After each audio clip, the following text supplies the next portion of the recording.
Hello, friends. This is Dave Hurwitz, executive editor at ClassicsToday.com, here with another in our series of Rarities. Now, this is a little playlist that I put together. You may remember it was like a couple of years ago. I haven't done anything with it in a long time, but I was cruising through my stuff here, and my eyes alighted on a genuine rarity.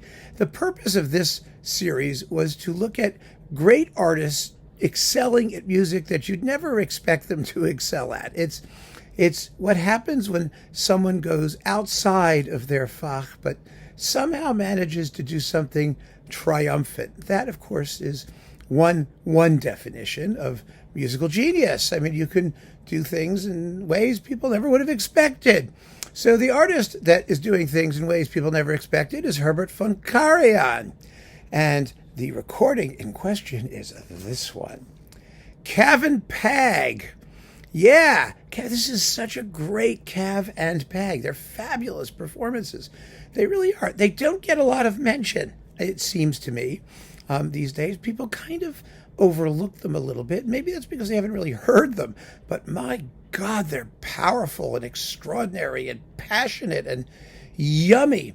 Now, why is this so wonderful? Well, I mean, the casting is also kind of interesting. We have Fiorenza Cossutto, I mean, vintage Santuzza. I mean, she can shriek with the best of them. And Turiddu is Carlo Bergonzi, you know, an elegant tenor. I mean, this is a Cavalleria, which is a class act. It's not one of those, I mean, you can really have fun with a little bit of healthy vulgarity and just make it a shriek fest and have everyone go out and murder everybody as quickly as possible. But that's not what's happening here. There's real elegance and heart in this performance. Bergonzi was known as a stylist, and he was. I saw actually one of his last performances as Cavaradossi in Tosca with Shirley Verrett in Washington, D.C. I remember because I sat next to Helmut Schmidt, the ex-German chancellor, you know, who played the piano and the Mozart Triple Concerto and whatnot. And he was no longer chancellor, but he was on some sort of farewell thing, and he was sitting there. And we were watching Tosca, and it was funny because Bergonzi was this little round butterball of a guy, and he was in the old-style Cavaradossi artist costume, you know, with the cute little hat, with the little beret, with the little ribbon attached to it, and he wore this sort of blue. I mean, he looked like a beach ball. It was hysterical. He's like 3 feet tall. And Shirley Verrett is stately, statuesque, beautiful woman with an abundant décolletage. And so she was just taking him when she was, you know, Mario, they're doing their first act thing, and she's grabbing his head and stuffing it into her cleavage, and he did not want to come out for air. Let me tell you, he was very happy down there. And she's like, Mario, she's grabbing him and taking his head and manipulating him all over the place. It was actually kind of amusing. Anyway, but he was a wonderful singer.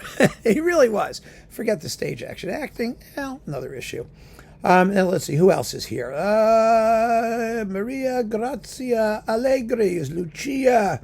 Alfio is Gian Giacomo Guelfi, and Lola is Adriane Martino.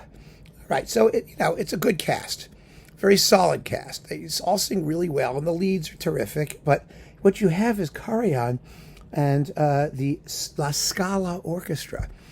And so you've got an orchestra that's really to the manner born, and you've got Karajan, who has very strong ideas about what things should sound like.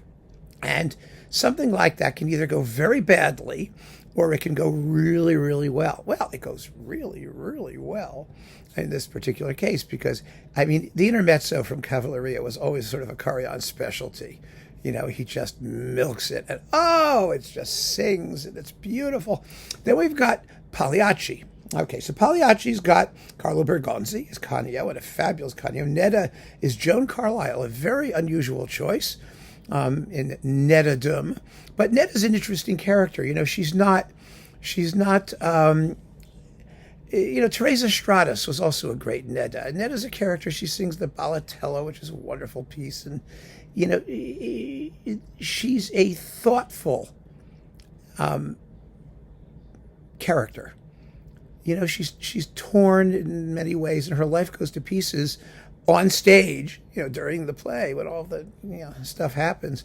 really a fabulous character for a singing actress, which Joan Carlyle was, and a very good one. So she's very good. Tonio is Giuseppe Taddei, who is, of course, terrific. Pepe is Ugo Benelli, and Silvio is Rolando Panerai. I mean, these are all people we know, right?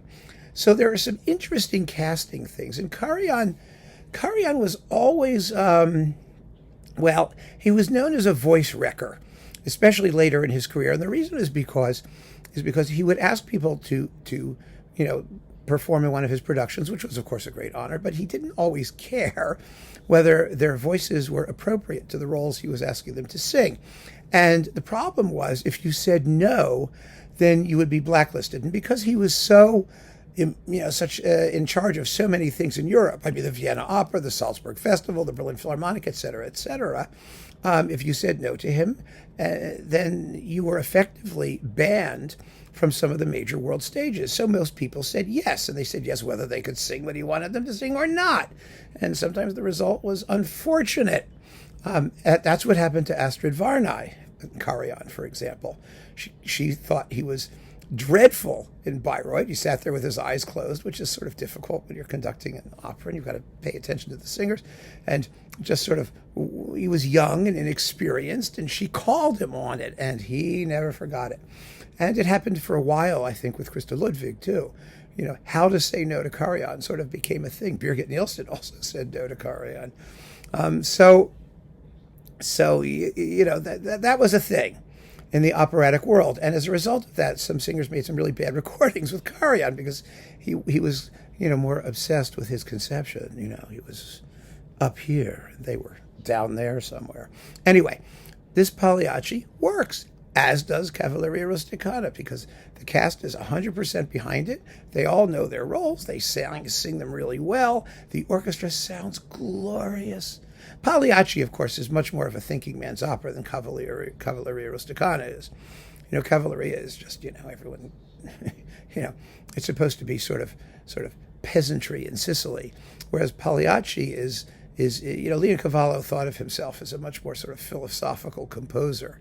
If you compare his La Bohème to Puccini's La Bohème, you see the difference immediately. His is also a very thoughtful, more carefully worked out, whereas in Puccini, they sing, they die. That's it, He gets it over with. And, he goes right to the emotional heart of the thing more directly than Leoncvallo does. But he was a good composer. He really was. And so this, for all that you think that Karajan, who was wanted to be, of course, the great German conductor of everything, and he did some really good Verdi early in his career. Remember, he made beautiful Tosca with Leontine Price. He made some great Aida with Renata Tebaldi. When he had the singers, he could do terrific stuff.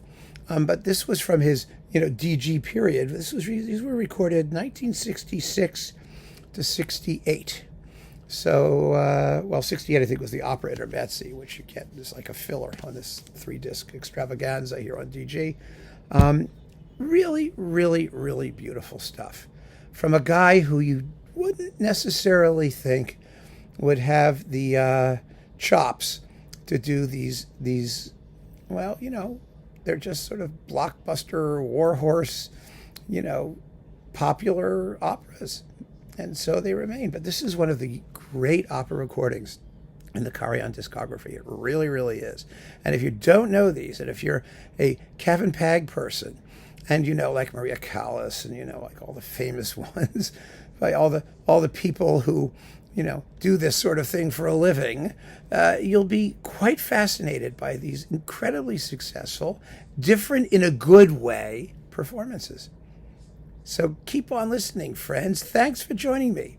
Take care.